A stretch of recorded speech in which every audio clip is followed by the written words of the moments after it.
Merci de votre présence. Donc, je répète un peu les règles du jeu pour ceux qui nous rejoignent au fur et à mesure. Pensez à couper votre son, hein, pour votre micro pour ne pas interférer lors des présentations. Bien sûr, aujourd'hui, c'est un webinaire consacré à ChatGPT. Vous allez avoir deux intervenants, deux Alexandre, hein, on l'a pas fait exprès, Alexandre Mauroir et Alexandre Radenac, qui vont se présenter tout à l'heure eux-mêmes, puisque c'est eux qui vont prendre la main pour la présentation. On a voulu un webinaire plutôt interactif et vous allez pouvoir poser des questions. Mais ce que je vous demande pour poser vos questions, comme on est nombreux, c'est d'utiliser le chat ou de lever la main, hein, comme on dit, avec le petit logo qui va bien. Et durant la présentation, on sélectionnera au hasard, hein, un, deux ou trois ou quatre d'entre vous pour participer en live à une démonstration de ce que peut donner ChatGPT. Voilà.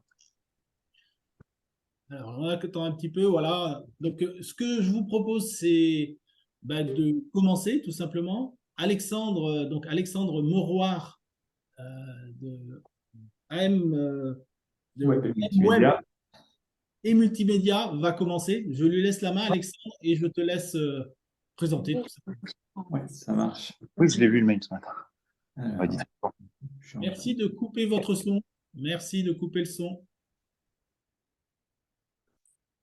C'est mon air.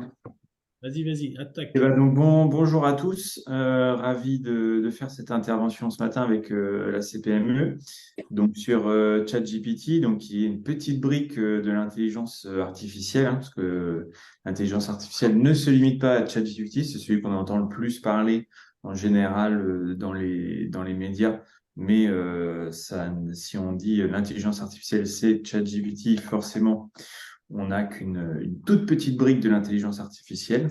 Et vous aurez l'occasion d'en découvrir plus si vous serez présent à la rentrée économique la semaine prochaine, car ce sera de l'intelligence artificielle au sens le plus large. Au sommaire d'aujourd'hui, donc ChatGPT, qu'est-ce que c'est? Un petit peu l'historique de sa création, comment y accéder, et puis également, parce que c'est toujours mieux d'imager ses propos pour voir un petit peu la puissance de ChatGPT, des exemples concrets et interactifs, c'est-à-dire qu'on essaiera d'échanger avec vous sur des demandes qu'on pourrait faire à ChatGPT et comment on le formule, comment on y accède, comment on le formule et comment on retraite cette information derrière. Et puis, bien évidemment, comme tout outil, qu'il soit multimédia ou non, les limites, les risques, et puis une conclusion justement de comment aborder ChatGPT et, entre guillemets, l'utiliser de la bonne manière. Donc, juste pour me présenter, mon collègue ne devrait pas tarder à arriver. Moi, je m'appelle Alexandre Allez-y. Morbois. Je suis dirigeant d'AM Web et Multimédia et également AM Formation. Donc, AM Web et Multimédia est une agence de création de sites Internet en Normandie et AM Formation, un organisme de formation sur toute la thématique du numérique. Je ne sais pas si Alexandre est arrivé ou pas. Merci, Si, Alexandre. là. Ah bah voilà, parfait, très bonne transition, c'est à toi. Donc, bonjour à tous. Je me présente donc à mon tour. Je suis navré pour le retard. J'ai des gros soucis de circulation. Je suis donc Alexandre Adnach. Je suis le dirigeant d'une agence de communication web qui est située à côté du Mémorial. En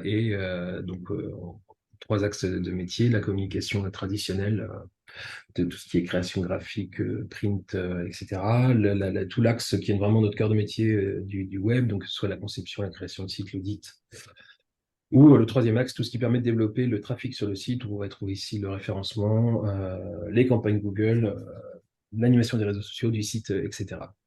Voilà, je pense que ça complète la présentation Et nous d'Alexandre. faisons partie de la commission numérique, si tu peux dire un petit mot sur la Tout à commission. fait. Alexandre est vice-président et moi-même je suis président de la commission numérique, qui est donc une commission qui réunit des membres euh, ensemble tous les mois. On se réunit une fois par mois pour travailler sur des problématiques justement liées euh, au numérique en entreprise et apporter de l'information aux adhérents, et proposer diverses activités. Donc ça peut être aussi bien des ateliers que des séances d'échange, comme ce matin, un webinaire.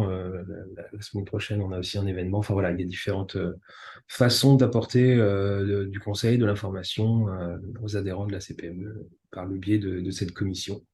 Je ne sais pas si Nicolas, tu veux compléter quelque chose là-dessus. Non, non, juste peut-être tu peux faire, mais je veux pas polluer votre intervention, un petit point sur le dispositif expérience et puis allez-y, hein, enchaînez, pas de souci, Alexandre. Oui, oui, non, mais on peut en parler. C'est intéressant parce que c'est un dispositif qu'on a lancé, enfin testé en tout cas assez récemment et qui consiste à en fait se réunir donc entre membres de la commission autour d'un chef d'entreprise qui a des problématiques particulières et qui sait peut-être pas forcément à qui s'adresser. Donc il apporte sa problématique et puis les experts lui répondent en toute bienveillance et confidentialité aussi, puisque c'est peut-être aussi l'occasion parfois de confier des sujets qui sont pas forcément évidents. Donc voilà, c'est vraiment un dispositif qui est intéressant et qui permet aux gens parfois de se débloquer de certaines situations. Et gratuit, et Et voilà. c'est gratuit, voilà, exactement. Alors, c'est parti, Alexandre. Je te passe les slides. Ouais, ok, c'est cool, super. Je sais pas, je reprends juste parce que du coup je suis en train. Euh, hop, c'est ici. Juste 2 secondes. Euh,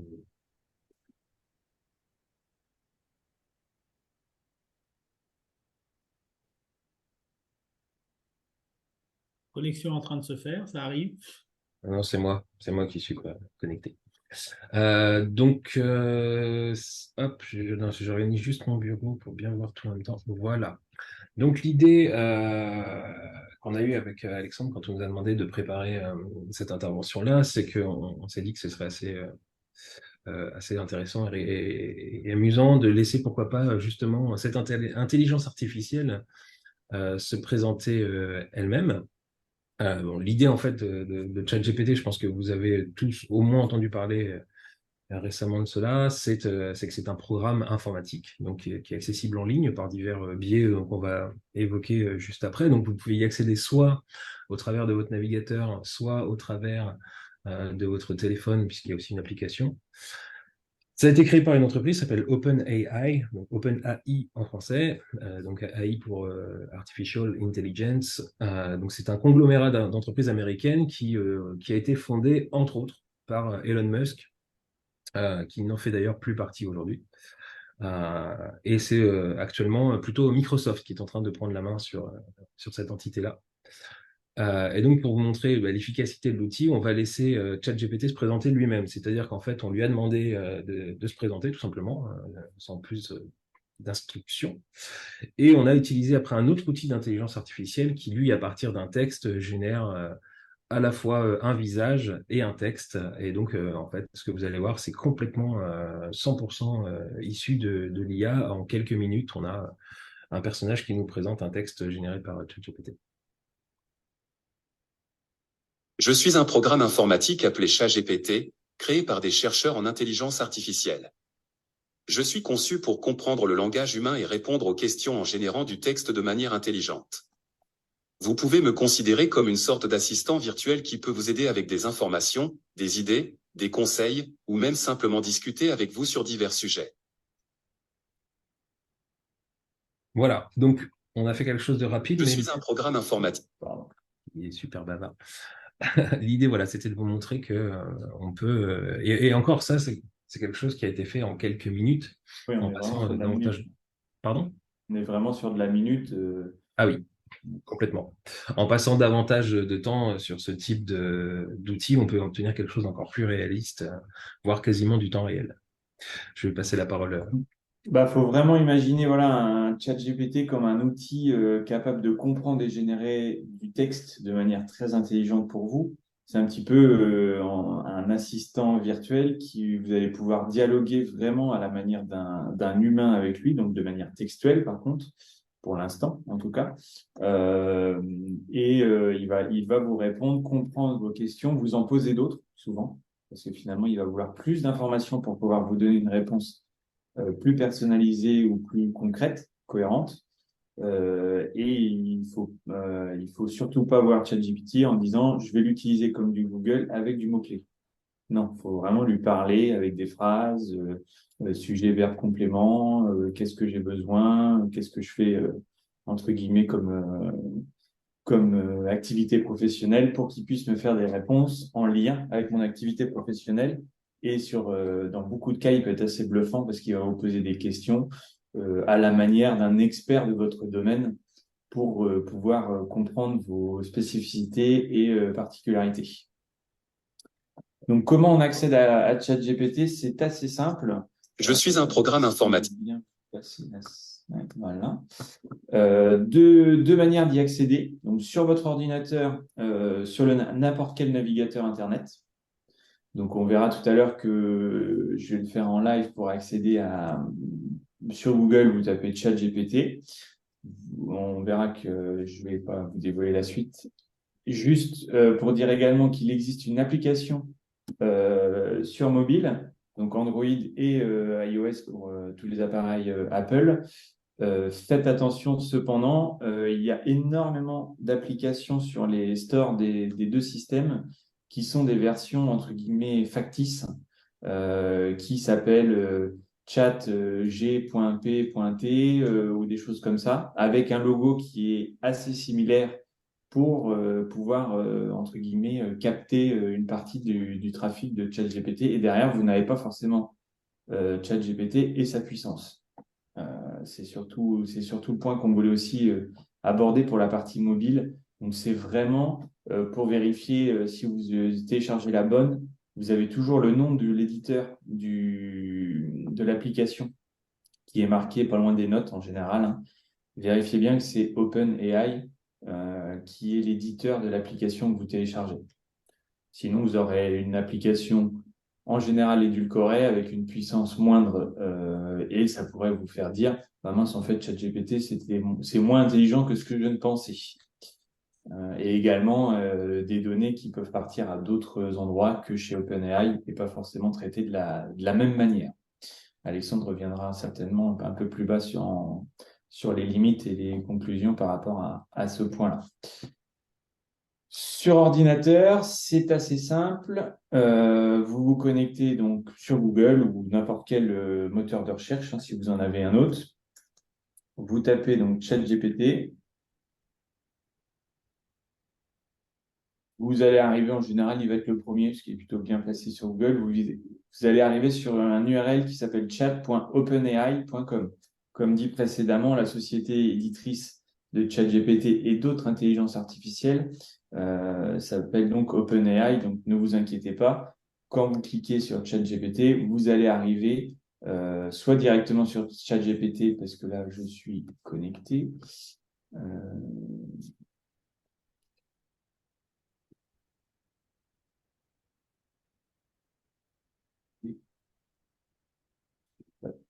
ChatGPT en étant même non connecté.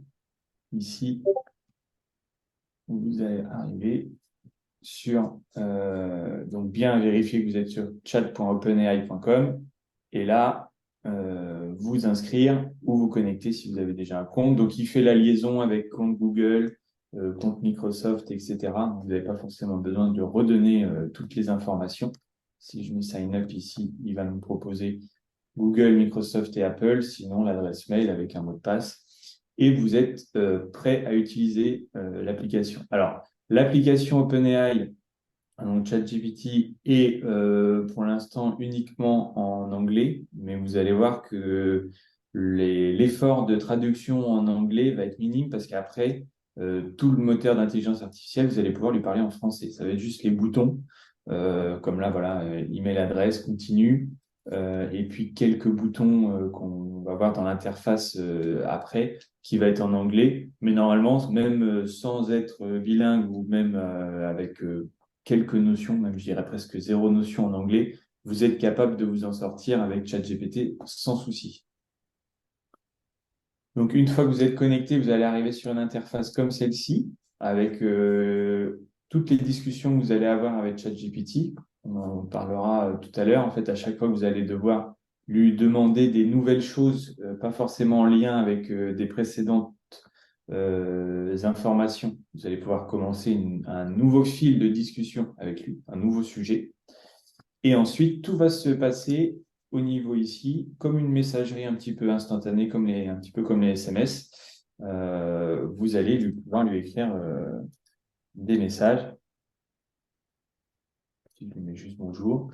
Et vous allez avoir directement ChatGPT qui vous répond.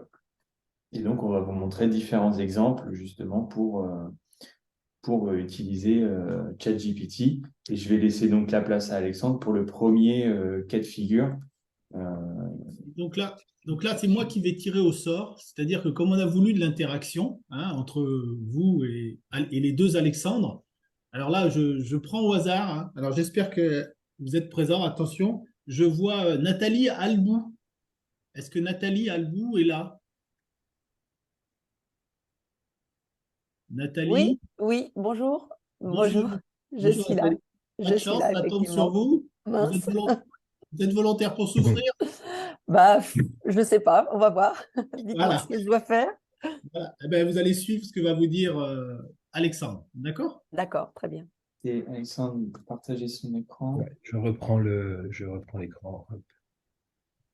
Alors, c'est parti. Donc, on va quand même donner un certain cadre à l'exercice. Et l'idée, c'est que ce soit interactif avec vous. Donc, par exemple, on se proposait pour un premier exemple de travailler sur une relance impayée. Mettons que, par exemple, vous avez des factures en attente et bah, enfin, en tout cas, ça ne vient pas et vous ne savez pas exactement comment relancer. Donc, par exemple, est-ce que vous pouvez me dire dans quel secteur d'activité vous vous trouvez? Alors oui, moi je suis dans l'événementiel. Dans l'événementiel, ok. Vous vous adressez à quel type de client Pro et particulier, les deux. particulier? Je pense qu'on va prendre l'exemple du professionnel, ça peut être intéressant. Éventuellement, est-ce que c'est le cas aujourd'hui? Est-ce que justement vous avez une situation de ce type? En cours, non, mais ça Non. peut arriver. Ça peut arriver. La Oui. dernière fois que ça vous est arrivé, ou est-ce que vous pouvez me donner deux, trois mots Alors, les dernières fois que c'est arrivé, c'était plutôt sur des particuliers, justement. Bah, alors allons-y. Au niveau pro, j'ai cette chance de ne pas avoir trop Non. connu de désagréments, on Bah, va tant dire. mieux, tant mieux. Voilà, tout à fait. Mais Donc, donnez-moi un exemple justement avec un particulier de comment ça a pu se passer. un particulier, alors, quand est-ce que on a eu ça? Pareil. On avait loué, par exemple, de la vaisselle à une personne Ok.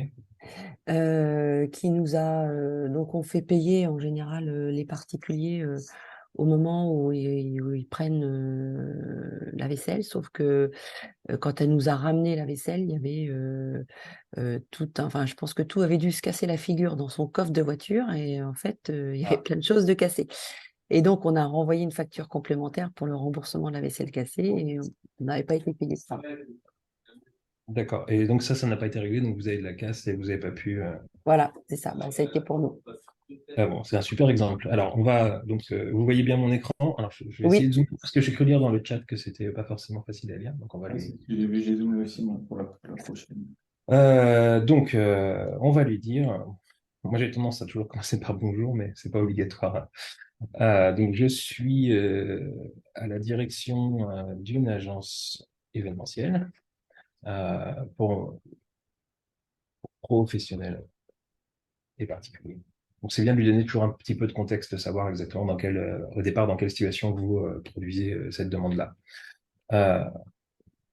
J'ai un souci avec un de mes clients qui m'a loué de la vaisselle, pardon, et qui, lors de la restitution, comment dire, m'a rendu beaucoup en fait de vaisselle cassée.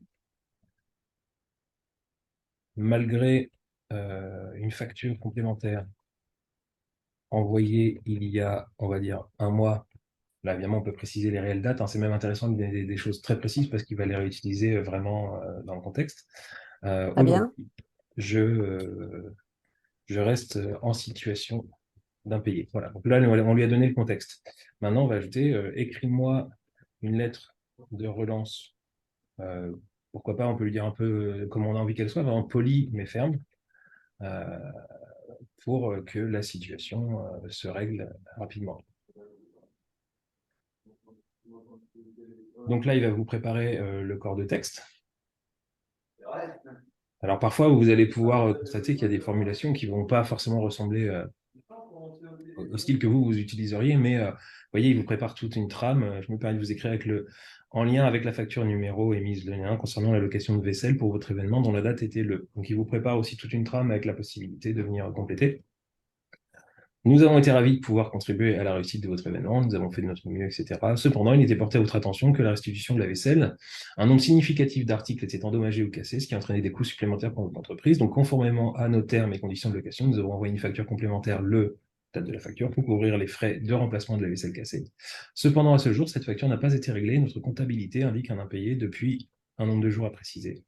Nous comprenons que ces retards peuvent parfois survenir, mais nous vous rappelons l'importance de régler cette dette dans les plus brefs délais. Et vous voyez, bon, il y a un petit peu de formule de politesse. Nous espérons sincèrement que vous prendrez cette lettre au sérieux et que nous pourrons résoudre cette situation rapidement et amicalement. Nous apprécions de votre élaboration, etc., etc.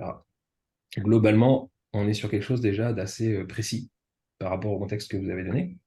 Mais peut-être qu'aujourd'hui, là, dans ce que je viens de vous lire, vous ne reconnaissez pas exactement dans ce qui s'est passé. Vous en pensez quoi, Nathalie? Bon, moi, je trouve ça incroyable. Je trouve ça incroyable. Moi, si j'avais fait un courrier, il aurait été beaucoup plus court. Ouais. Alors, une fois, ça Euh, peut être intéressant de raccourcir ce qu'il fait, mais c'est vrai qu'il en met parfois beaucoup. C'est peut-être parce que je lui ai demandé d'être poli. Donc ça peut arriver que du coup, il exagère sur les formules de politesse. Et on peut peut-être lui demander de faire plus court. Alors, exactement, tu me coupes l'herbe sur le pied. Si D'accord. justement vous trouvez que c'est un peu long et que ça fait vraiment, il le dit à la fin, n'oubliez pas d'adapter cette lettre en fonction de votre situation. Mais alors je vais lui dire, c'est super. Ça c'est toujours intéressant de donner un petit peu de feedback à l'outil pour qu'il sache ce qu'il a fait, si ce qu'il a fait c'est bien ou pas. C'est super, mais peux-tu me faire un courrier, disons, de moitié moins long? Et normalement, sans lui repréciser quoi que ce soit d'autre, il fait le lien avec notre conversation d'avant et il va nous produire un courrier vraiment sensiblement plus court, vous voyez, qui va quand même reprendre Ah oui. la notion de, voilà, malheureusement, malgré notre facture complémentaire, nous n'avons toujours pas reçu votre paiement, nous comprenons des circonstances peuvent survenir, voilà. Il est beaucoup moins rentré, par contre, du coup, dans le contexte de la vaisselle cassée, mais je peux très bien lui dire, alors, c'est bien, mais resitue quand même la question de la vaisselle cassée à la restitution.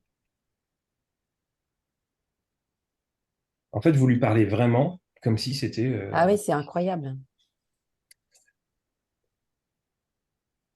Donc là, lors de la restitution de la vaisselle, il a été noté un nombre significatif d'articles cassés. Conformément à nos termes et conditions de location, vous avez fait, voilà. Vous voyez, il a fait quand même beaucoup plus court que la première, mais il a remis ce morceau de contexte qui avait disparu dans la version plus courte. Et, euh, et ça va vite, en fait. C'est même pas très compliqué, il n'y a pas besoin de lui réexpliquer, il comprend tout seul que vous êtes dans un fil de conversation, donc il garde une logique, en fait, d'un élément à l'autre. Ce qui Ah, n'empêche pas qu'à c'est... la fin, il va falloir quand même copier, coller, réadapter, et peut-être corriger deux, trois Mhm, formulations qui ne sont pas les vôtres, mais c'est mhm. quand même un gain de temps assez considérable, quoi. Ah oui, oui, ah oui, oui, c'est incroyable la rapidité d'exécution et comment il arrive à comprendre très rapidement, parce que ce qu'on a demandé, c'était pas, on n'a pas mis grand-chose. Non. Et il a tout de suite compris, et si on rectifie, pareil, en quelques mots, il rectifie hyper Tout à fait. rapidement. J'avoue que c'est scotchant. Et je peux très bien, par exemple, changer complètement de contexte. Finalement, fais-moi une relance, on va dire, sur un ton, une première relance, on va dire. Fais-moi simplement une première relance sur un ton assez léger et ajoute le nom de la personne, de point, monsieur Eric Dupont.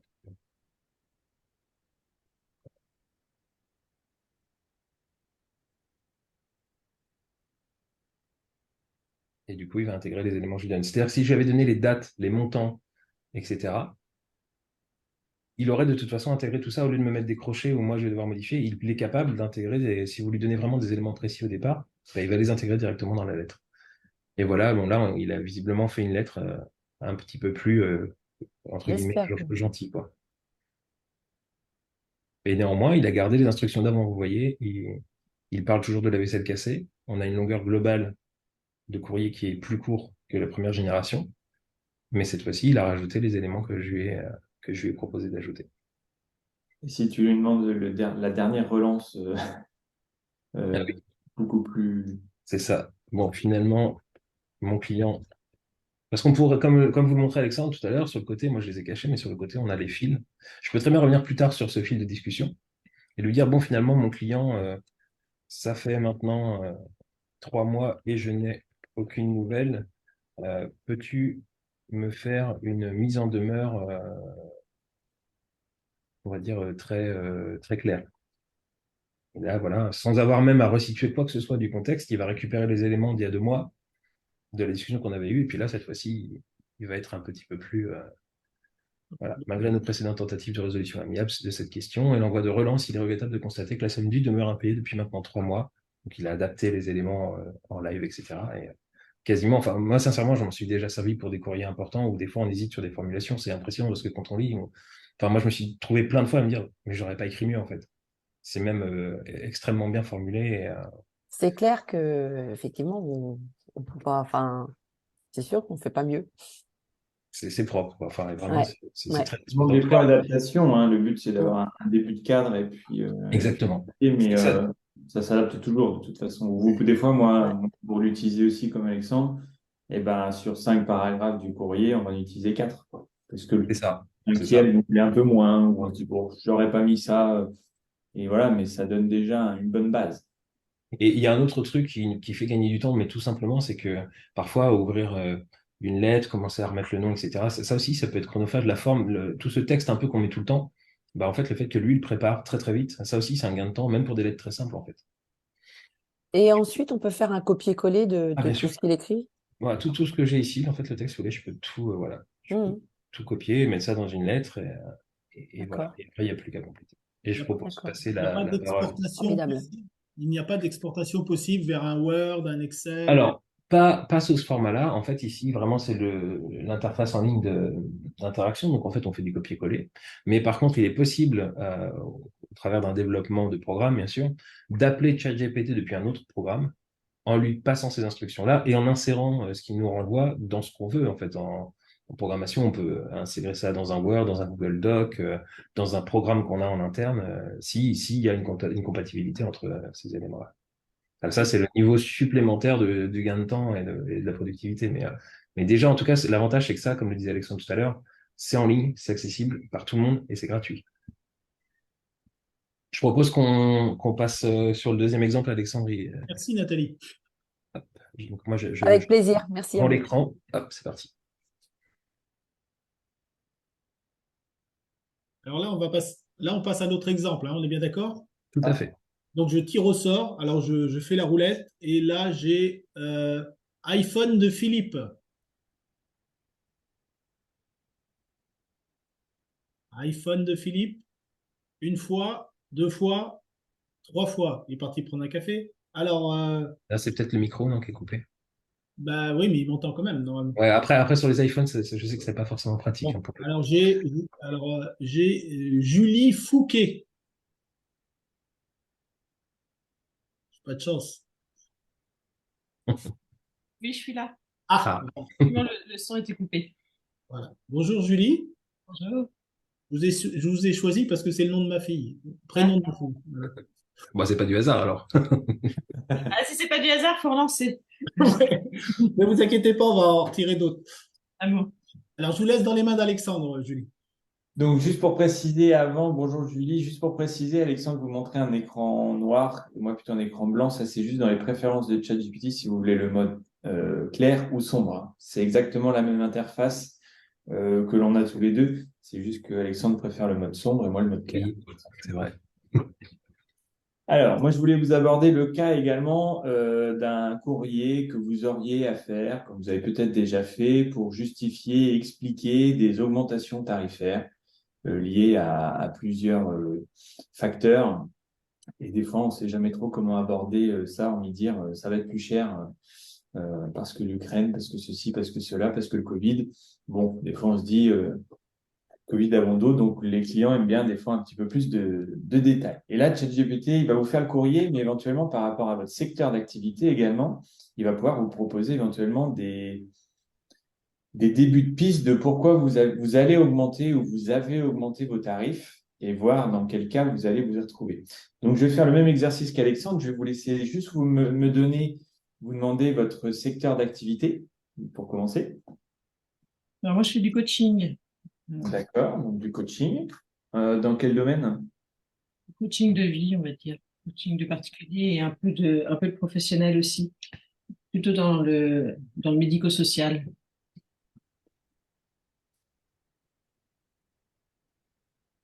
Social. D'accord. Est-ce que vous avez augmenté vos tarifs récemment? Mes tarifs à moi, non. Non. C'est une facturation à la séance, à l'heure, sur un forfait? Mais ça dépend. Ça dépend. Pour du particulier, oui, c'est une facturation à l'heure. Euh, et en entreprise, ben, ça dépend un petit peu du. Vous vous déplacez ou c'est des Je peux me déplacer. patients ou coachés? Vous déplacez chez eux ou c'est eux qui viennent? Ah non, le particulier, c'est dans mon cabinet. Et puis en entreprise, c'est plutôt moi qui me déplace.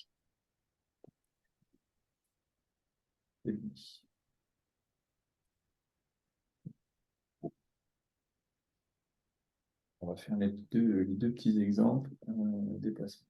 D'accord. Alors, donc là, on va d'abord donner, comme faisait Alexandre tout à l'heure, le contexte. Donc, je suis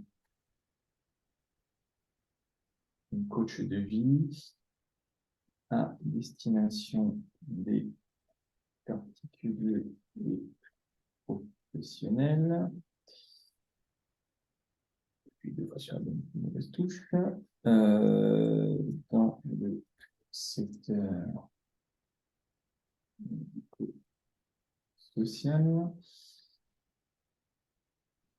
Donc, je propose des séances à l'heure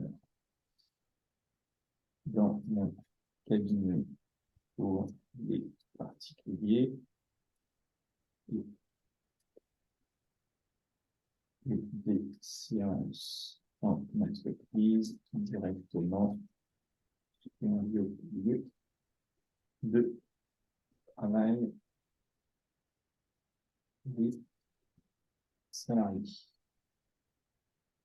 Et donc, je vais dire, je suis obligé d'augmenter mes tarifs.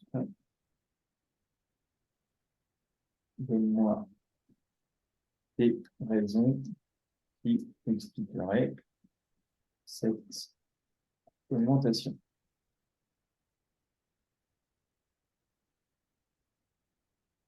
Donc là, il va me sortir des raisons possibles, par exemple, pour guider un petit peu sur, je vais remettre un petit peu, parce que je trouve des choses très vite.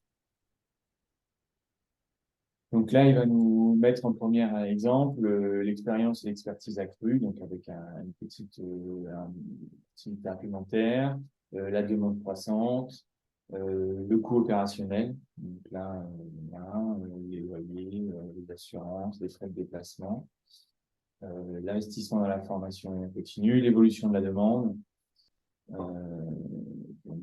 Voilà, il va nous proposer. Là, on est dans le domaine des secteurs d'activité, donc il va pas nous parler d'augmentation de la matière première ou des choses comme ça. J'aurais fait la même chose, par exemple, je vous montrerai tout à l'heure si je prends un nouveau fil d'actualité pour un secteur comme par exemple la boulangerie, bah il va vous donner des réponses complètement différentes. Ça va pas être des réponses formatées. Là, on est dans le secteur du service, donc il va nous donner des informations par rapport au service. Et donc, par exemple, si jamais je ne suis pas assez, je me dis oui, bon, il m'a donné cet exemple qui sont pas forcément très très probants par rapport à ce que moi je recherchais, je peux très bien lui demander que me donner encore quelques exemple.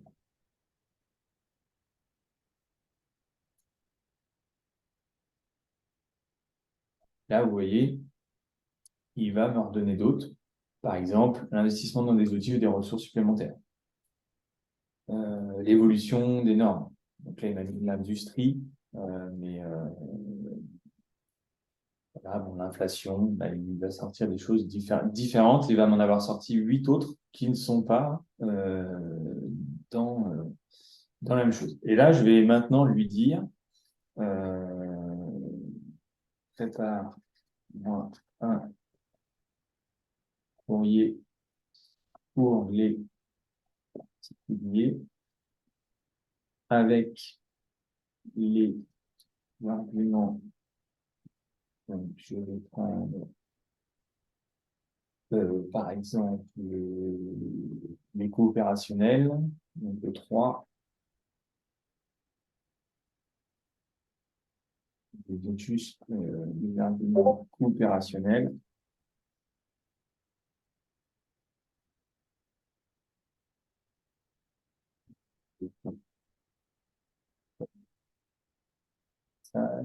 Et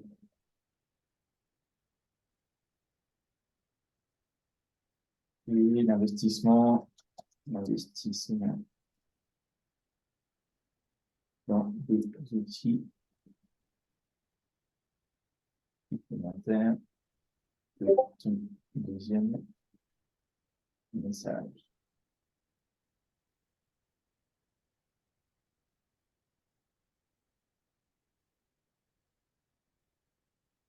Et donc, il va me préparer mon courrier pour expliquer. Donc là, il me prépare un courrier relativement long. Je vais un petit peu dézoomer si ça ne me dérange pas. Avec, voilà, bon, chers clients, j'espère que vous allez bien et que vos séances de coaching de vie ont été bénéfiques pour vous jusqu'à présent. Je tiens à vous remercier pour la confiance que vous m'avez accordée en me permettant de vous accompagner dans votre parcours personnel et professionnel. Et donc là, il va détailler qu'à partir de telle date, mes tarifs pour les séances de coaching de vie seront légèrement ajustés, avec des raisons, avec les raisons. Et donc, par exemple, là, on parle, il a automatiquement fait tout seul la légère augmentation, parce qu'on ne lui a pas précisé, entre guillemets, il essaye un petit peu de temporiser. Je vais lui mettre, on parle ici d'une augmentation de 5 € de l'heure de séance. Peux-tu me refaire le courrier avec cette information et un peu plus court.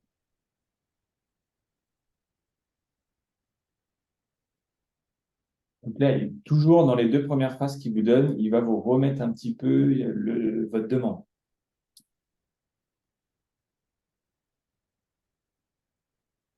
Donc là, vous voyez, on lui a demandé beaucoup plus court, donc il va être beaucoup plus synthétique également, comme tout à l'heure, par rapport à notre courrier. On parlait également des professionnels. Je peux très bien lui dire, il me faut également un courrier pour les professionnels. En expliquant l'augmentation. Donc là, en lui donnant plus pourquoi vous voulez augmenter, sans lui demander, par exemple, en expliquant l'augmentation des frais de déplacement, par exemple, carburant, pour les séances en entreprise. D'une augmentation de 7 € hors taxe de l'heure, par exemple. Alexandre, entre deux, là, tu écris. La question, c'est est-ce qu'on peut lui parler? Alors, directement dans ChatGPT, non. Mais par contre, si vous utilisez l'appli ou un assistant vocal sur votre ordinateur, souvent sur vos téléphones, vous avez toujours le petit micro en bas de votre clavier comme quand vous écrivez des messages, vous appuyez, le téléphone va faire la synthèse vocale dans la zone de texte. Donc, vous pouvez très bien lui parler. Et de la même manière, sur des ordinateurs, si vous avez activé la petite synthèse vocale à chaque zone de texte possible. Donc, bien sûr, vous pouvez... Alors, si je peux me permettre d'intervenir, c'est rigolo que tu poses cette question-là parce que sur le mien, j'ai installé une extension qui a été développée qui s'appelle Talk to ChatGPT. Je peux vous faire voir si vous voulez, après l'exemple d'Alexandre, où typiquement, c'est au-delà du micro, c'est interfacé avec ChatGPT. Tu lui parles, il transforme, il te répond, tu peux lui reparler aussitôt. Et du coup, il y a cette interaction vocale possible. Et la question portée surtout, c'est Philippe qui n'aime pas taper sur un clavier. C'est surtout ça. Ouais. Non, mais je vous ferai voir après sur le troisième exemple. Voilà, donc là, pour les professionnels, donc là, on est plus sur un ton professionnel. On parle d'augmentation des frais de déplacement avec le prix et les raisons qui expliquent les carburants, l'engagement vers la qualité, avec voilà. Et il va nous avoir préparé le courrier de la même manière. Donc là, on a montré 2 exemples de courrier, mais on peut très bien on aurait pu s'arrêter sur de la réflexion avec lui. Qu'est-ce qui me ferait augmenter mes tarifs? Ou comment justifier mon tarif de temps pour telle activité. On va vraiment pouvoir lui donner, lui donner les informations et par rapport à mon secteur, il ne va pas me sortir les mêmes arguments. Voilà sur le deuxième exemple d'augmentation tarifaire. Vous en pensez quoi, Julie? Ouais, je trouve ça bluffant. Bluffant. En fait, je suis venue par curiosité parce que je me demandais un peu comment ça fonctionnait, mais j'étais persuadée que pour mon boulot, ça me serait d'aucune utilité. Mais en fait, oui, on peut l'utiliser Partout. partout, autrement, ouais. Enfin, et je suis bluffée aussi par la rapidité du truc, de la réponse. Je vais lui demander.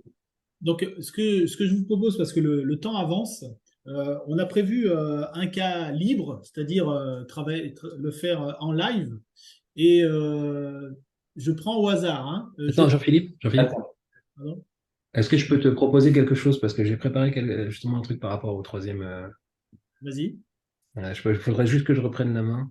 Juste pour répondre un petit peu à Julie, quand c'est comme ça aussi, par rapport à votre métier, vous lui faites votre petite présentation sans rien lui demander, vous lui envoyez votre présentation et derrière, vous pouvez très bien lui demander dans quelle tâche tu pourrais m'aider en tant que coach de vie. Et là, elle va vous donner des exemples, par exemple. Donc, bon, vous avez des parties vous avez un métier assez spécifique, donc il y a des parties où il va penser qu'il doit être coach de vie. Oui, je pense qu'il a compris ça. Il a compris que tout En était fait, coach il de vie. devait être coach de vie, mais ça peut vous donner aussi de l'argumentaire, par exemple, dans les tâches. Parce qu'en fait, souvent, le ChatGPT va se mettre dans votre peau. C'est-à-dire, vous dites, je suis coach de vie. Il va dire, bon, bah, faut que je réponde comme une coach de vie. Et donc là, il va vous donner surtout l'argumentaire de pourquoi une coach de vie. Enfin là, l'argumentaire commercial de pourquoi une coach de vie, je pense que vous en avez quelques-uns qui peuvent vous aider. Et dans d'autres situations, si je lui avais tourné la question un peu autrement, il aurait mis les courriers de relance, ceci, cela. Donc, c'est pas forcément que du courrier. Ça peut être du conseil, oui. Ça peut être du conseil. Ok. Je laisse la main à l'autre Alexandre. Je récupère. Alors, donc, je reprends ici. Alors, tout d'abord, pour répondre à la question qui a été posée il y a 2 secondes, je vais vous montrer. Vous voyez ici, j'ai une petite extension en haut à droite là, qui s'appelle Talk to ChatGPT. Donc, si je le démarre, vous voyez, voilà, là maintenant, il m'écoute. Je peux lui dire ce que je veux. Alors, je ne sais pas si vous allez entendre le retour. Alors oui, là, il m'écoute. Je vous écoute. Vous pouvez me dire ce que vous voulez ou poser vos questions. Et je ferai de mon mieux pour vous aider. Si vous avez des préoccupations concernant un éventuel retour, n'hésitez pas à expliquer davantage. Et je ferai de mon mieux pour comprendre et répondre en conséquence. Voilà, donc je vais l'arrêter parce qu'il n'arrêtera pas sinon d'écouter ce que je lui dis. Mais vous voyez, on peut très bien lui parler et avoir une interaction comme ça. Et c'est assez bluffant parce que même en arrière-plan, il continue d'écouter. Et ça m'est arrivé une fois d'avoir oublié qu'il était activé et qu'il se mette à me répondre, etc. Pour le troisième exemple, j'ai préparé une petite requête où je dis en gros à ChatGPT, je suis en train de présenter un webinaire de voici les liste des participants, sachant que nous avons déjà interrogé Nathalie et Julie. Peux-tu nous donner au hasard le nom d'un nouveau participant à interroger? Et alors là, voilà. Donc là, oui, bon, alors peut-être pas du coup, mais il me propose par exemple, voilà, enfin là c'est un peu, c'est pour, voilà, il me propose d'interroger par exemple Sébastien Hamon sur une thématique libre. Après, je sais pas, c'était juste pour le truc, hein, si toi tu as une idée, Jean-Philippe. Ouais, j'ai Jean-Christian Weiss. Jean-Christian? Jean-Christian Weiss? Bon, Jean-Christian n'est pas là. Sébastien? Sébastien Hamon? Sébastien? Personne veut nous parler, en fait. Alors, peut-être vous pouvez, enfin, pour ceux qui auraient par exemple envie d'un cas libre, vous pouvez aussi lever la main et, sur l'application et puis on peut vous sélectionner aussi comme ça. Si vous avez une idée d'une thématique libre que vous aimeriez qu'on traite comme ça pour voir un peu ce qu'on peut en faire. Personne lève la main? Donc, pas de main. Si, moi je veux bien. C'est qui? Pardon. Bonjour. Bonjour. Est-ce qu'il pourrait m'écrire un discours Sur quel sujet? sur la thématique de la responsabilité sociale et environnementale des Alors, entreprises? est-ce que vous pouvez me donner un peu de contexte, c'est-à-dire dans quel cadre se passerait ce... Déjà, qui êtes-vous et quel va être le contexte de ce discours? Donc, je dirige une entreprise de société concessionnaire d'autoroutes. Ok. Très engagée dans la responsabilité sociétale. Ok. Dans 10 jours, j'ai un événement qui rassemble nos parties prenantes. On organise un événement qui rassemble nos parties prenantes avec des ateliers autour de la RSE. Et donc, vous allez intervenir en tant que conférencier, c'est ça? Je vais faire un discours de clôture en fait à la fin de la Ah, journée. super. Alors, de clôture, peux-tu me l'écrire? Alors, on va quand même faire un petit sachant que. Est-ce que vous pouvez deux, trois notions vraiment que vous avez absolument envie d'entendre dans ce discours? Faut que je réfléchisse, justement, j'ai pas encore réfléchi. En tout cas, un point clé, vous dit vraiment c'est important d'insister là-dessus. Bah, c'est l'engagement individuel et collectif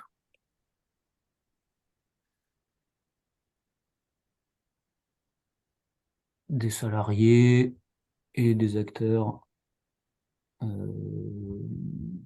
monde enfin, des salariés de nos entreprises partenaires, de nos administrateurs, et puis de toutes les parties prenantes, les collectivités locales, les élus.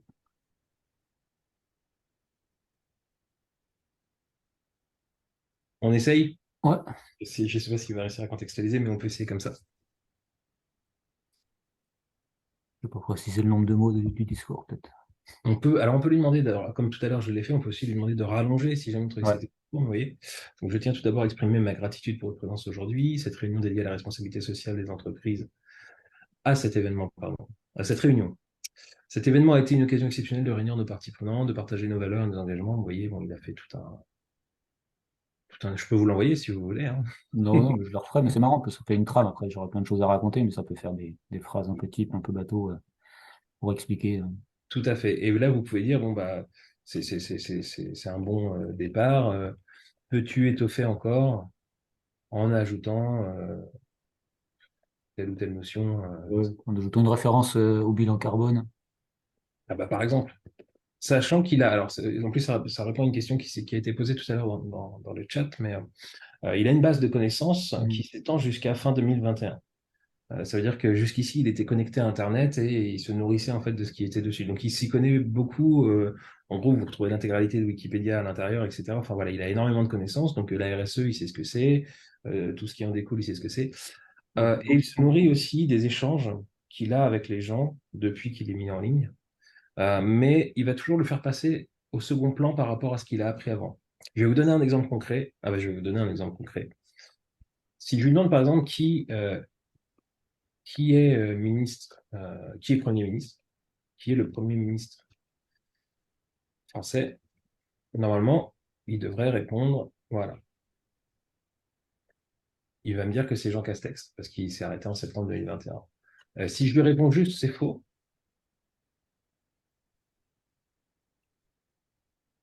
ah c'est marrant, ça a encore changé, parce que ça évolue régulièrement, mais il n'y a pas longtemps, quand on disait c'est faux, il dit je m'excuse, c'est vrai que maintenant, le Premier ministre, Elisabeth Borne, il se basait sur les mises à jour. Je pense que maintenant, il tient effectivement un peu moins compte de ce que lui disent les gens et un peu plus compte encore de sa base de connaissances de départ. Mais avant, on pouvait lui dire comme ça, non, non, tu te trompes. Et dans ce cas-là, il faisait appel à une deuxième couche de connaissances qu'il avait, plus récente. En tout cas, voilà, vous avez des connaissances qui s'arrêtent fin 2021, ce qui fait que globalement, il est quand même relativement à jour sur ce qui se passe de façon générale. Par contre, si vous voulez échanger sur des éléments d'actualité récente, là, potentiellement, c'est un petit peu plus compliqué. Okay. Voilà, je suis le maître du temps, donc Oui. voilà, je pense qu'il faut avancer. On avait évoqué ensuite de rentrer dans quelques informations qui vont répondre aux questions qui ont été posées, donc de reprendre le cours de Il y la a déjà présentation. vu des questions qui vont être répondues par juste la suite sur l'aspect payant gratuit et les versions du moteur d'intelligence. Donc, ça va permettre de répondre. Ouais. On partage, Alexandre. Tu veux que je te redonne Ouais, je te passerai les slides pour la suite. Non, vas-y, t'inquiète pas, c'est bon. Hop là. Donc, j'ai vu que oui, il y avait de nombreuses questions sur, à cet endroit-ci, si j'y retourne, tout en haut, pour créer une nouvelle conversation. On avait le 3, 5 et 4. Donc là, vous êtes sur les moteurs, les versions du moteur d'intelligence de ChatGPT. Donc, dans la version gratuite, vous allez être obligatoirement dans la version 3.5 ou très limité pour essayer la 4. Et dans la version payante, vous allez pouvoir utiliser la version 4. Donc la version 4 qui, selon ChatGPT, est plus intelligente. Alors quand ils disent plus intelligente, ça va être qu'elle va réussir à mieux situer un contexte et être capable de plus de créativité et une rapidité de réponse, sachant que comme vous avez pu le voir, nous on a utilisé tous les deux la version 3.5 et en termes de rapidité de réponse, on est déjà vraiment très très bien. Donc, Ça coûte combien? Ça coûte combien? Ça coûte $20 par mois. Donc 19 euros par mois, sans engagement. Vous pouvez très bien prendre la version payante pendant un mois, l'arrêter, la reprendre quand vous avez besoin. Autre différence qui est significative entre le modèle payant et le modèle gratuit, c'est qu'en fait, sur la version gratuite, vous avez un quota d'utilisation mondiale journalier.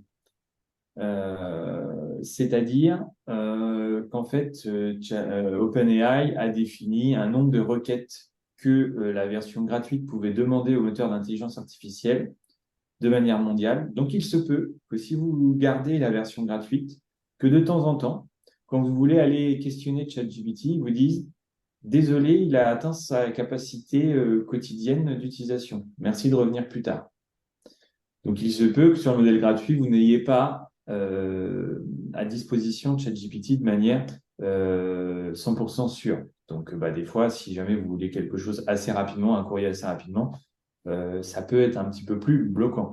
Et donc, la version payante vous garantit la disponibilité de l'outil, peu importe le quota journalier, vous pouvez y accéder. Vous avez un outil un peu plus rapide et les dernières versions du moteur, sachant qu'attention, version 4, vous avez quand même une limite parce que dans la version 3.5, vous y aurez accès tout le temps.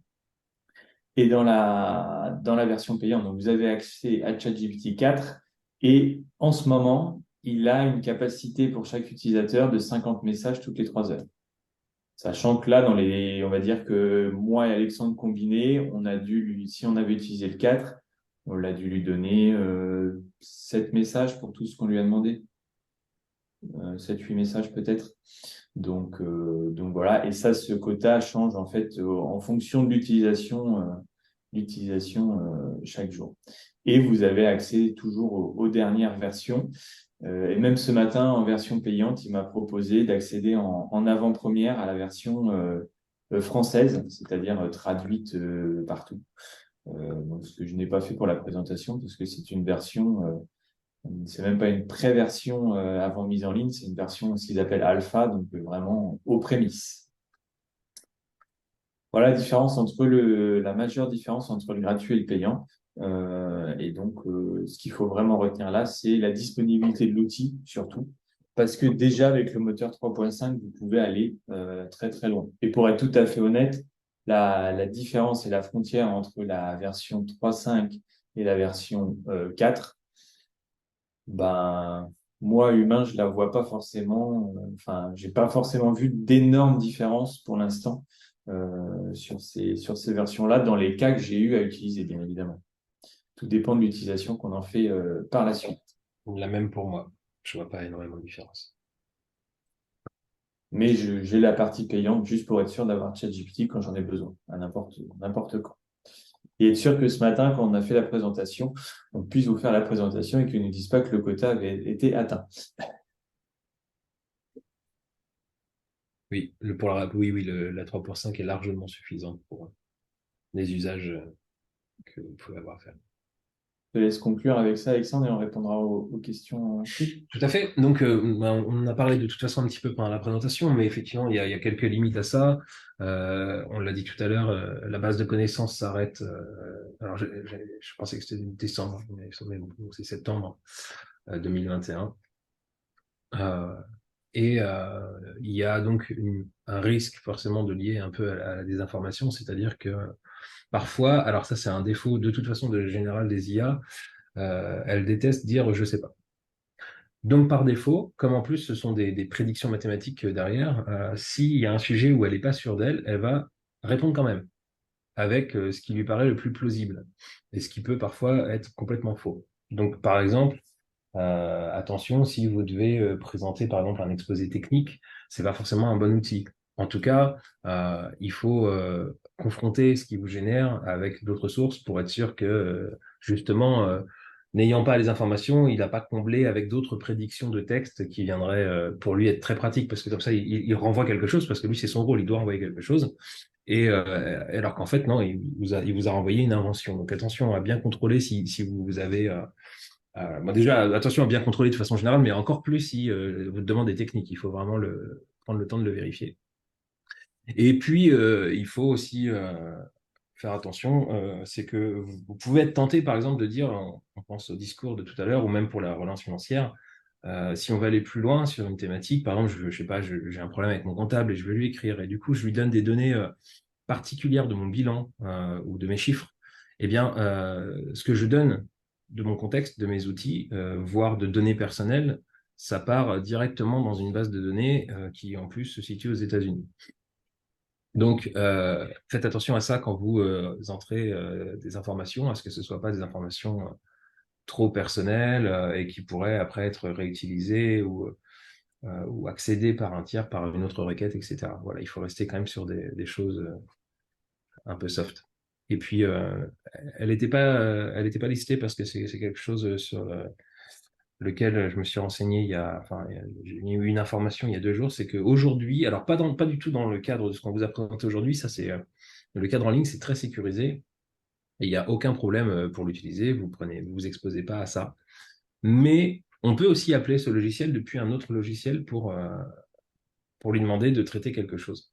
Et lors de ces appels extérieurs, si jamais vous vous projetez de faire développer un outil à un développeur, il faut faire très attention parce que si quelqu'un du grand public entre des données au milieu d'une requête que vous faites par un logiciel extérieur, il pourrait entrer dans ces données des instructions pour ChatGPT, pour contrecarrer la requête de départ et du coup dévoyer en fait l'utilisation que vous voulez en faire. Donc là, on est vraiment dans des cas très spécifiques où vous allez au-delà de ce qu'on vous a présenté aujourd'hui, c'est-à-dire que vous passez par un développeur pour qu'il appelle ChatGPT dans le cadre d'un programme. Mais là, aujourd'hui, il y a des réels dangers d'interception de données et des choses comme ça, voire de mise en danger d'un programme tiers, etc. Donc, vraiment à faire attention si vous allez beaucoup plus loin que les outils en ligne. Et c'est pareil, c'est aussi pour ça que tout à l'heure, avec Alexandre, on tenait aussi à vous dire, vous voyez le logo là, il est important de bien le mémoriser parce que quand vous faites le tour des applications d'intelligence artificielle que vous trouvez dans les stores, vous avez plein de logos qui ressemblent à celui-là, mais le seul logo officiel, la seule application, c'est vraiment Celui-ci, c'est vraiment écrit ChatGPT et la société qui le distribue, c'est OpenAI. Et vraiment, faites attention à télécharger la véritable application. Voilà Ok. pour cette Je partie. je propose qu'on réponde aux quelques questions qui Ouais, ont je viens de été. faire le tour un petit peu pour voir. Bon, il y en a qu'on a abordé entre-temps. Celle que j'avais vue, donc la différence entre 3 et 5, on l'a abordée. Une question de Jean-Christian Weiss. Peut-on, à partir d'un texte existant, contrat, règlement de fonctionnement, l'améliorer? Peut-on partir d'un texte existant pour l'améliorer? Alors, Oui, je vais juste en début de réponse, je te laisse compléter. Attention justement à ce que je viens de présenter. Si vous mettez vos CGV dedans, ça dépend ce qu'il y a, mais enfin, c'est typiquement le genre de document où il faut faire attention à ce qu'on lui fournit. A priori, il peut suggérer des améliorations, mais encore une fois, il remplace pas encore complètement l'humain. Ça veut dire que si vraiment vous voulez aller justement dans une technification de quelque chose qui existe déjà, bah, c'est peut-être plutôt un avocat qu'il faut consulter. Mais vous pouvez lui demander un avis préalable. Après, je sais pas, Alexandre, si tu veux compléter. ouais, moi, quand je disais oui, c'est surtout sur la tournure. C'est-à-dire, on a préparé un courrier ou un règlement, et puis bah, finalement, on se dit, oh, c'est bien tourné, mais ça fait pas forcément très, très carré, des choses comme ça. On va pouvoir leur demander de reformuler d'une manière plus professionnelle ou plus stricte, des choses comme ça. Mais après, pour tout ce qui est vraiment de la vérification, bah, comme tu disais, par exemple, dans un CGV d'articles, etc., faut pas oublier que la base de connaissances s'arrête en décembre 2021, donc il s'est passé pas mal de choses depuis. Euh, et donc, bah, attention, c'est plus sur la véracité de l'information, il va pas le vérifier pour l'améliorer, mais par contre sur de la formulation, oui, sans problème. Ok. Une autre question, peut-on s'en servir pour un site internet en vue d'en améliorer son référencement? C'est marrant parce que c'est une question. Alors, il existe, juste pour la petite anecdote, une autre IA qui est assez bluffante. Je sais pas si tu l'as testé, Alexandre, mais où on lui dit bon bah voilà, j'ai telle activité, fais-moi un site internet. Et elle fait un site internet juste sur la base de ça, en mettant des choses standards qu'on trouve sur le genre de site internet qu'on fait normalement pour ce type d'activité. Bon, après, il n'est pas forcément exploitable tel quel, mais c'est impressionnant de voir qu'elle trouve des images factices, des exemples, des témoignages, des machins et tout, etc. Maintenant, pour le référencement, sans être trop technique, euh, ouais, Moi, je dirais, c'est pas enfin, déjà, maintenant, Google fait aussi attention à ça, hein. On arrête de repérer un ça, truc qui est écrit par ChatGPT, déjà, parce que vous avez des outils d'intelligence artificielle qui arrivent à détecter si c'est ChatGPT qui a répondu ou pas, ou qui a écrit le texte. Donc, déjà, Google est en train de mettre en place aussi dans ses algorithmes de voir si le texte, il a été rédigé par un humain ou par un robot. Donc, il va donner éventuellement une note par rapport à ça. Encore aussi par rapport à ce qu'on disait juste précédemment, la base de connaissances, c'est décembre 2021.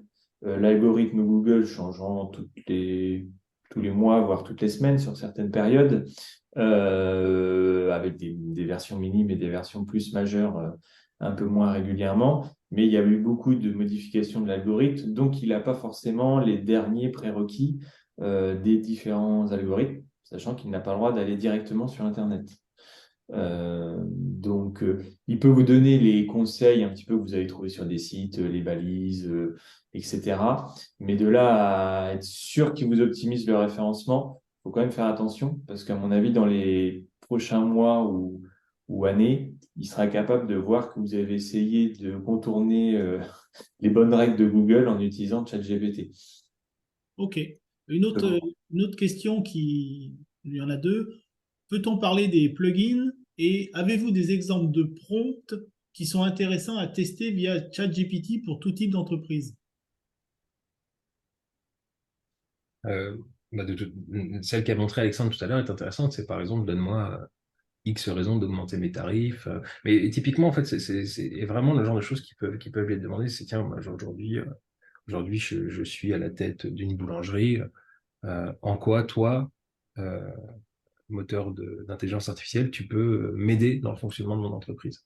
C'est vraiment typiquement le genre de choses, sans faire du cas par cas, où lui va pouvoir spécifier la réponse. En fait, il faut lui demander en quoi tu peux m'aider par rapport à mon activité. Alors là, l'exemple de coach de vie, il fallait lui préciser que t'aider, toi, en tant que coach de vie, et pas quel est le discours patient que je dois avoir. Après, des listes de prompts, vous en avez partout sur Internet. On n'en a pas fait une parce qu'il en existe vraiment plein partout. Alors souvent, c'est sous forme de livre blanc, hein. Vous laissez votre adresse mail et puis il vous envoie la liste. Mais des prompts, vous en avez plein, un petit peu partout sur Internet. Et nous, on n'a pas rédigé de liste pour ne pas, entre guillemets, réinventer la roue. Parce que, en fait, plus vous serez naturel avec ChatGPT et que vous lui demanderez vraiment de manière textuelle ce que vous avez besoin et qui vous êtes, plus ChatGPT sera puissant en retour. Ok, j'ai une question. Peut-on joindre des fichiers pour qu'il en fasse une analyse comparative ou un texte de synthèse? En clair, est-ce qu'on peut lui donner un PDF ou autre? Des Non. fichiers? Non, pas dans la version qu'on vous a présentée ce matin en ligne. Par contre, effectivement, comme je le disais tout à l'heure, en l'appelant avec un logiciel externe, oui, on peut lui passer des éléments à analyser, sachant qu'il va falloir les placer sous un format qu'il peut exploiter. Mais en tout cas, c'est plus facile en externe de lui passer des fichiers. Mais dans l'interface, là, aujourd'hui, non, on ne peut pas déposer de documents. Après, il y a d'autres intelligences artificielles qui commencent, elles, à être capables de le faire. Je ne sais pas si c'est pas le cas de Bard, d'ailleurs, qui Le Bard, chez Google, on peut lui Ouais. mettre des PDF, des Excel, des Word, des PowerPoint directement. Ouais. Par contre, Bard a une autre façon de répondre. C'est un peu déconcertant quand on est habitué à ChatGPT. Déjà, il fait des réponses beaucoup plus succinctes et courtes, alors que ChatGPT, on a l'impression qu'il aime bien parler. Euh, et euh, Parfois, je l'ai trouvé plus flou sur des réponses techniques. À voir. Après, en fait, il faut les tester en fonction de ce que vous avez envie de faire. Les deux sont gratuits, les deux sont accessibles. Et une question qui est, c'est quoi l'intelligence artificielle à jour sur le marché? En référence au fait que ben, ça s'arrête à septembre 2021. Alors, ça s'arrête en 2021 parce que c'est voulu par OpenAI, parce qu'ils ne veulent pas d'interaction directe avec des informations récentes pour éviter tout ce qui est désinformation et campagne de fake news. Donc, c'est voulu, hein. L'arrêt de la base de connaissances en décembre 2021, et puis ça, au fur et à mesure, ça reviendra un peu plus, ça reviendra un peu plus à jour. Des intelligences artificielles qui sont en direct. Il me semble que Bard l'est, mais à vérifier. Parce que vu que c'est Google, Bard est développé par Google et le moteur de recherche, Google que tout le monde connaît. Pour moi, Bard est plus dans l'actualité, mais attention, plus de risques de désinformation et de manipuler par rapport à des résultats Google qui seraient pas forcément plus en termes de véracité d'information. Moi, je dirais peut-être plus à vérifier, parce que déjà, on dit ChatGPT, attention aux infos qu'il a, parce que la base de connaissances est plus ancienne, mais finalement, il y a peut-être un peu plus de recul que dans l'instantanéité. J'aurais tendance à dire attention à la réponse qu'il va vous donner. Je sais pas si Je as cette complète. Je viens de demander à Bard justement ce qu'il en était et effectivement, lui est connecté en direct. Il est connecté à Internet et aux données actuelles. Donc effectivement, et il est rigolo parce que dans sa réponse, il en profite pour taper sur ChatGPT où il dit moi, si vous me demandez qui est le président des États-Unis, je vais vous dire c'est Joe Biden. Alors si vous demandez à ChatGPT, il vous dira que c'est Donald Trump. Voilà. Ok, donc là, on en arrive à la fin de la présentation. Et pour conclure, les deux Alexandre, alors commence qui veut, vous avez 1 minute de conclusion. Vous diriez quoi par rapport à ChatGPT, son utilisation? Alexandre, ou peu importe. Peu importe. En vrai, je suis quasiment sûr qu'on va dire globalement la même chose. Donc, Alors, j'y vais. Juste, ChatGPT, outil très intéressant et qui facilite le quotidien, hein, on va dire, sur des tâches administratives qui remplacera pas l'humain, hein, parce que l'humain reste, il va pas tout vous faire, il va pas avoir cette jugeote humaine, comme on pourrait dire. Et comme tout outil, c'est ce que je disais lors d'un échange, lors de la présentation. Moi, je prends toujours l'exemple de chaque outil, hein, qu'il soit numérique ou pas. C'est une avancée, c'est une aide, c'est un assistant qui, des fois, permet de faire tout ça avec un niveau d'expertise qui est déjà bon, mais pas forcément expert dans votre sujet. Et je conclurai par une phrase, c'est comme un couteau, on peut faire la cuisine, mais on peut aussi tuer quelqu'un. Donc, il faut juste savoir bien l'utiliser et avec les bonnes valeurs. Donc, j'ai vu des messages où ça disait, voilà, ça pouvait remplacer des assistantes, des secrétaires, des choses comme ça. Non, ça ne remplace pas des assistants et des secrétaires. Et moi, j'ai une assistante que je ne remplacerai pas par l'intelligence artificielle parce que je lui donne des tâches justement à plus forte valeur ajoutée que l'humain sait bien faire, que potentiellement de rédiger un courrier de relance. Parce que finalement, elle va pouvoir l'utiliser et me proposer ça beaucoup plus rapidement et avoir plus de temps pour d'autres tâches. Parce que contrairement à l'intelligence artificielle, nous n'avons que 24 heures dans une journée avec un temps de repos qui est nécessaire. Ouais, oui, mais effectivement, c'était une blague, hein, bien sûr. Mais je suis complètement passé, voilà, c'est ce que je disais, on va dire la même chose, hein, c'est que oui, en fait, ça peut vraiment, c'est un outil qui peut aider à gagner du temps sur des tâches ingrates, en fait, qui n'ont pas de valeur ajoutée. Et il faut l'utiliser, je pense, comme ça. Ça, c'est peut-être un assistant d'assistant, j'en sais rien. Mais en tout cas, par contre, il faut toujours faire attention à ce qu'il produit. Ça, c'est vraiment moi, ce que je dirais à la fin, c'est prenez pas ce qu'il vous envoie avec un copier-coller comme ça, que ce soit pour une lettre, que ce soit pour vraiment faites attention, vérifiez quand même toujours ce qu'il produit parce que ça reste un modèle mathématique et il peut générer ce qu'il veut. Comme je vous l'ai dit tout à l'heure, il n'aime pas ne pas répondre. Donc s'il ne sait pas, il va quand même dire des choses. Bon, ben, ok les Alexandres, hein. Merci à vous deux, sincèrement. Rien. Très sympa. Donc, juste pour conclure, si vous voulez aller plus loin en ce qui concerne l'intelligence artificielle, le jeudi 21 septembre, c'est la rentrée de la CPME qui se passe à Rouen, au sein de Neoma, où là, nous allons reparler de l'intelligence artificielle, mais on va élargir et on ne parlera pas que de ChatGPT. Voilà. Donc, le 21 septembre à Neoma. Sachez que donc le webinaire a été enregistré et vous allez recevoir un lien pour le replay si vous le souhaitez. Voilà, merci.